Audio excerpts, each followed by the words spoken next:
अस्सलाम वालेकुम दोस्तों, मेरा नाम है असीब शफकत और आप देख रहे हैं हंसी टीवी। दोस्तों, इस वक्त दुनिया के अंदर लातादाद मशहूर और कामयाब कंपनियां मौजूद हैं जो अपनी प्रोडक्ट की मैन्युफैक्चरिंग पर और इवन कि उनकी मार्केटिंग पर भी अच्छा खासा पैसा खर्च करती हैं। लेकिन तमाम एहतियातों के बावजूद ये कंपनियां बाज़ औक़ात ऐसी गलतियां भी कर देती हैं जो कंपनियों के वजूद पर ही सवालिया निशान खड़ा कर दें या फिर कंपनी के स्टैंडर्ड को डैमेज करें। और ये मसला ख़ास तौर पर उस वक्त बहुत ज़्यादा सीरियस हो जाता है जब दुनिया की बड़ी बड़ी कंपनीज अपनी बेस्ट प्रोडक्ट को दुनिया के सामने पेश कर रही हों, लेकिन उनकी प्रेजेंटेशन के दौरान ही कोई संगीन गलती हो जाए। आज की इस वीडियो के अंदर हम चंद ऐसी ही दिलचस्प गलतियों के बारे में जानने वाले हैं जिन्होंने ना सिर्फ कंपनी की मोरालिटी पर सवाल उठाए बल्कि इन कंपनियों को पूरी दुनिया के सामने शर्मिंदगी का सामना भी करना पड़ा।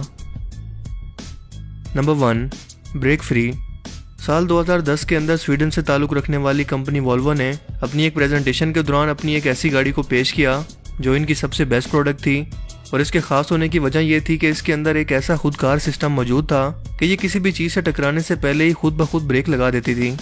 इस गाड़ी के लॉन्च से पहले जब दुनिया के सामने इसकी प्रेजेंटेशन के लिए और इसके खुदकार सिस्टम को दुनिया को दिखाने के लिए चलाया गया तो ये कार रुकी नहीं बल्कि सीधा जाके एक ट्रक के अंदर जा टकराई।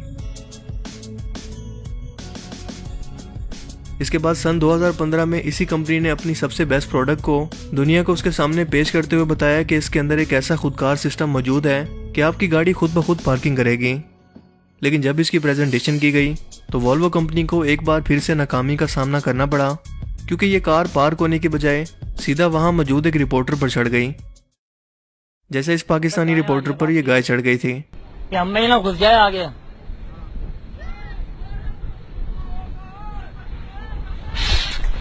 Number 2, Microsoft tablet.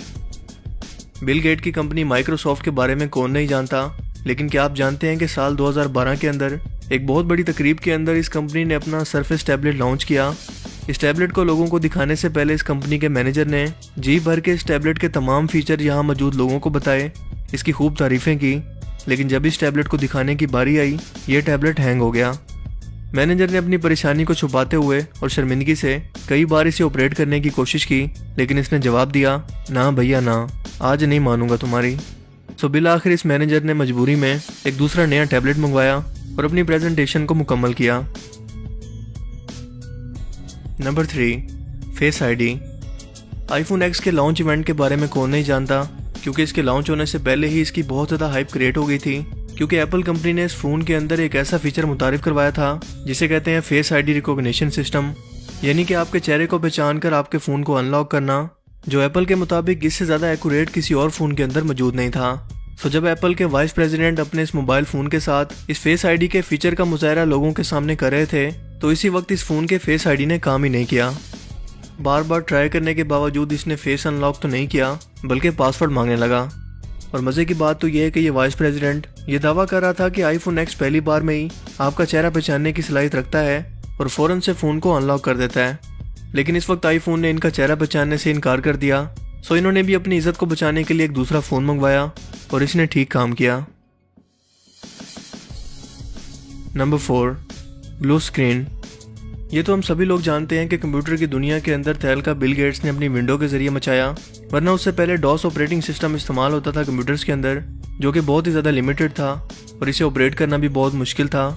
लेकिन शायद आप में से बहुत कम लोग इस बात को जानते होंगे कि जब बिल गेट्स ने पहली बार 1998 के अंदर अपनी विंडोज़ की प्रेजेंटेशन दी तो इस वक्त इसकी विंडो ने काम करना छोड़ दिया था और पूरी स्क्रीन ब्लू हो गई थी। इस प्रेजेंटेशन के बाद बिल गेट्स का दुनिया भर के अंदर बहुत ज़्यादा मजाक बनाया गया था क्योंकि ये लाइव इवेंट था और पूरी दुनिया इसके बारे में जानना चाहती थी।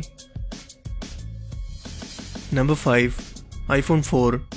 एप्पल कंपनी को कई बार अपनी प्रेजेंटेशन के दौरान शर्मिंदगी का सामना करना पड़ा है और ऐसा ही एक मौका आईफोन 4 की लॉन्चिंग के वक्त भी आया जब एप्पल कंपनी के मालिक स्टीव जॉब्स पब्लिक के सामने आईफोन 4 को लॉन्च कर रहे थे। इसी दौरान उन्होंने आईफोन 4 पर न्यूयॉर्क टाइम की वेबसाइट खोलने का मुजाहरा करने की कोशिश की, लेकिन बार बार कोशिशों के बावजूद आईफोन 4 के अंदर इस आईफोन 4 में ना तो इंटरनेट चला और ना ही वेबसाइट ओपन हुई। इस वक्त स्टीव जॉब्स सफारी ब्राउज़र को इंट्रोड्यूस करवा रहे थे, लेकिन बाद में पता चला कि खराबी इस मोबाइल में नहीं थी बल्कि जिस जगह ये इवेंट हो रहा था उस पूरी बिल्डिंग के अंदर इंटरनेट के सिग्नल ही नहीं आ रहे थे, जिसका इन लोगों ने पहले एहसास नहीं किया और बाद में इसी बात पर पूरी दुनिया के सामने शर्मिंदगी उठानी पड़ी।